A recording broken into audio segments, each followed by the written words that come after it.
There is definitely something sacred about a mother and a daughter singing together. You never see that from my family, that's for sure. My kids can sing, but not my wife and I. We've often joked because of how well they sing. Are we really sure they're our kids? Anyways, thank you. Thank you for being voluntold. You know, pastors on their Sundays off, do you know what they usually do? They go to church. We want to see how other people do it. We want to get a good idea here, a good idea there. Now, Eliza's from here, so she was voluntold to be here, so thank you so much. Will you join me in our prayer of illumination? Living God, Christ mystery, Spirit of love, we thank you for these sacred moments together. As we gather on site or online, your love walks among us, uniting what cannot be divided. May we be a reflection of your light. May our sacred seeing become sacred doing. And may our sacred believing become sacred belonging for all. We have spent the last weeks of Advent learning to see, but I'm not sure it's really a seeing with our eyes. To see time as sacred, people as sacred, places, bodies, story as sacred, even our own lives as sacred reflections of holy love. And so now we arrive at the question that always follows true seeing. What will we do? What will we do? You see, sacred seeing always leads to sacred doing. The kids get it. Sacred doing begins with God's action, not ours. We do not act in order to earn or to gain God's favor. We act because God has already moved towards us in love. Grace is not a reward. It is the starting point. Sacred doing is our response. It's not our resume. Christmas refuses to be sappy. It refuses to be a sappy story. The lectionary dares to place Herod, the evil, plotting, scheming Herod, right next to the manger. Joy, absolute, overflowing joy beside terror. Birth, new life, the life, abundant life beside violence. The slaughter of the innocents reminds us that God enters the real world, not a Hallmark one. God is not the source of violence. We are. God does not demand suffering, not from Jesus, not from us. Any theology that makes violence holy will inevitably make cruelty reasonable. Sacred doing starts by refusing to blame God for what we humans refuse to face. Stop blaming God for what is really ours. That's what we tend to do, isn't it? And that's what theology has done through time. Jesus does not save us by satisfying divine anchor. So this substitutionary scapegoat theories gave us clean answers, right? We can solve this problem, but they gave us messy and smaller hearts. They taught us to exploit guilt instead of transform guilt, to punish instead of restore. Jesus did not come to change God's mind about us. Jesus came to change our minds about God. And Jesus came to change our minds about ourselves. And Jesus came to change our minds about our neighbors.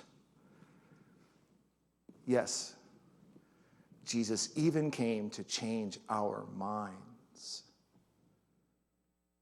You know where we're going? About our enemies.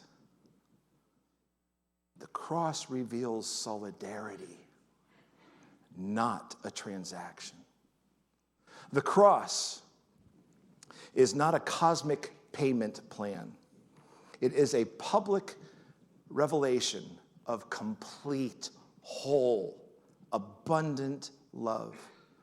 God stands inside human suffering from beginning to end, from Ramah's wailing for the innocents to Golgotha's silence, from Sandy Hook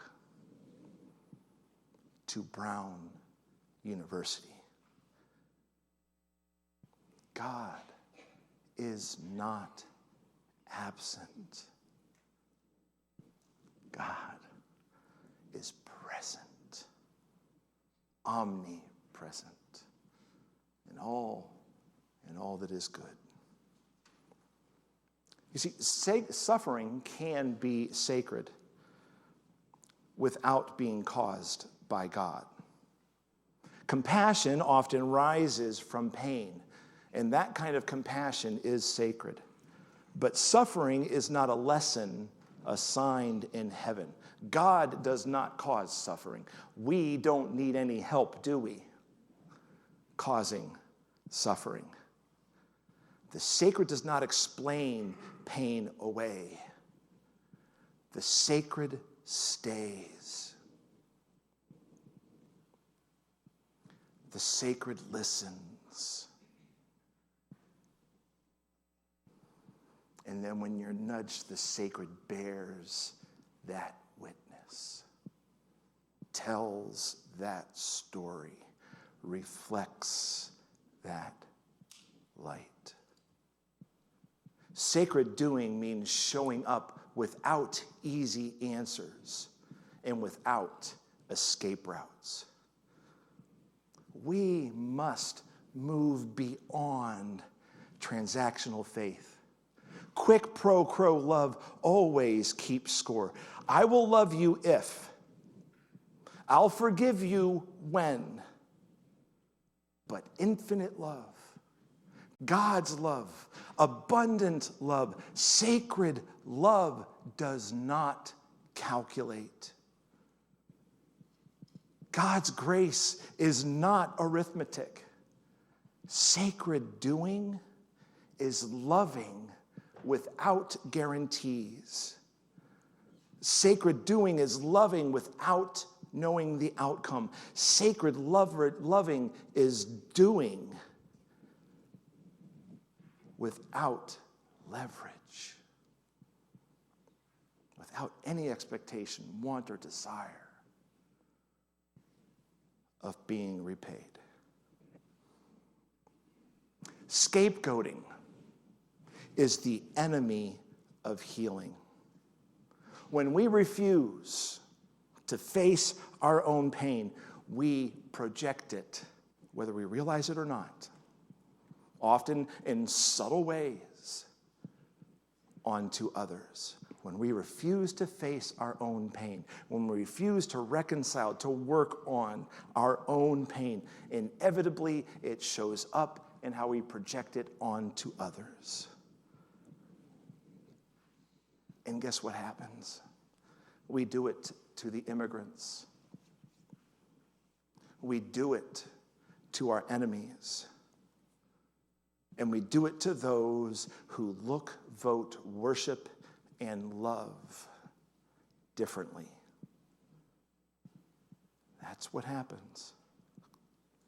Sacred doing shines a light on this darkness instead of exporting it, instead of exploiting it, instead of extorting it. Healing begins when responsibility is taken. Healing begins when we get right. I love this. Reality itself has a cruciform pattern. God created in the beginning, at the foundation, right? God created and everything was what? Good.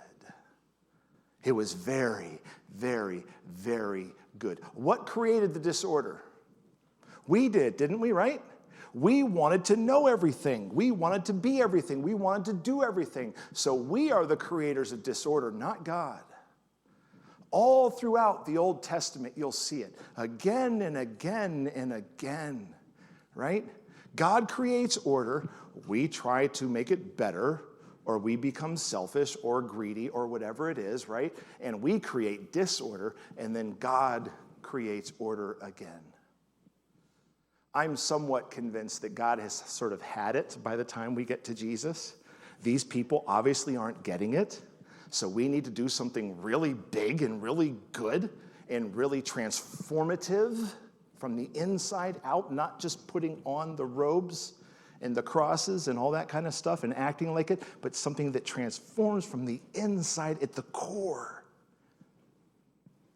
out.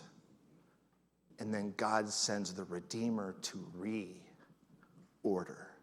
That's right there in the center of the cross, where that innocent babe's heart stopped for you. And then started 3 days later so that you can have a second life too. So that you can have that pain, go through the suffering, not transmit it, but transform it.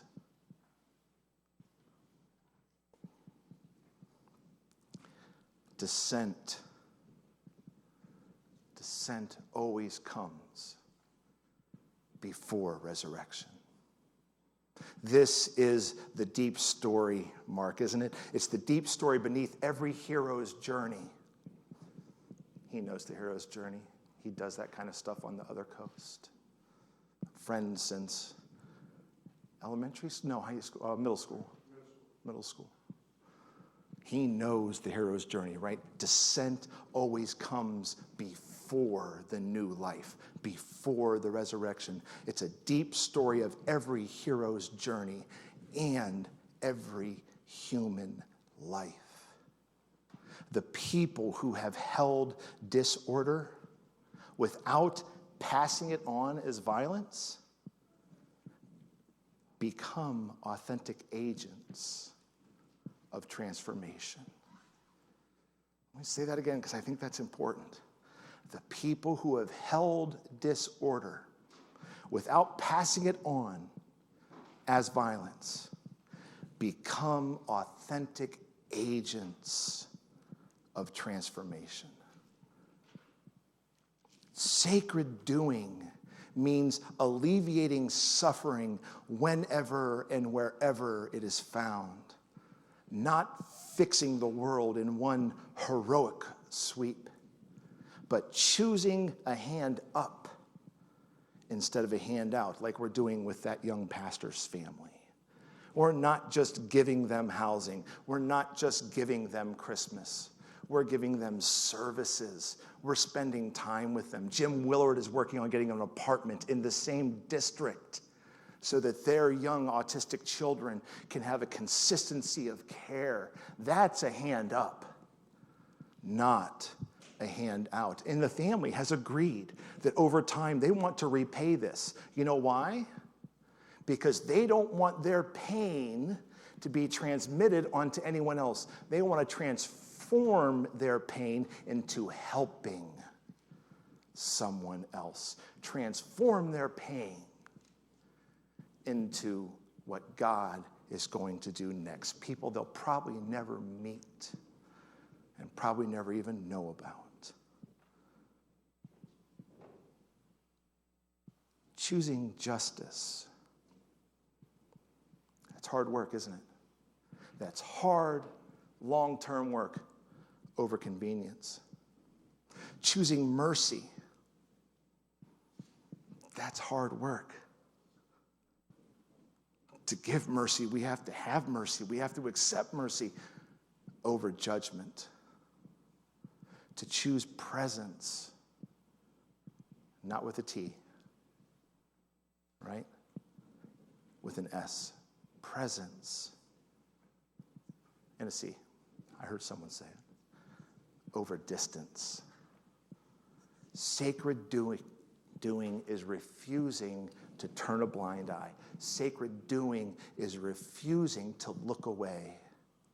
It is embodying grace in a world that is aching for it. Friends, the sacred is not fragile. It does not disappear in tragedy. It waits for hands and feet, for your hands and your feet, and voices that are willing to reflect it. 10 years of going to the reservation in South Dakota, right? Habitat for Humanity, Zelienople Preschool, us coming out and being open, inclusive, and affirming. Those are the hands and the feet and the voices that are reflecting it. So as we step into this new year, may our seeing become doing, and may our believing become belonging, and may our love take flesh in acts of healing and justice and mercy. Amen? Amen.